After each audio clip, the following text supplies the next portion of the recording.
আমি আর কি বলবো নারী সুরক্ষা নিয়ে। আমি খুবই লজ্জিত পশ্চিমবঙ্গবাসী হিসাবে।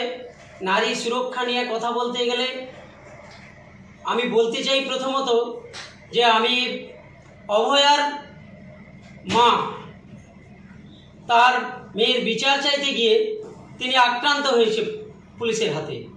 অথচ অন্য রাজ্যে কোনো মহিলা আক্রান্ত হলে তিনি আমার রাজ্যে সেটা তুলে ধরছেন, কিন্তু নিজের রাজ্যের মহিলা আক্রান্ত হলে তিনি এটাকে দেখছেন না, তার জন্য তিনি একটা রেড বেঁধে দিচ্ছেন। এই ব্যাপারে আর বেশি কিছু বলবো না।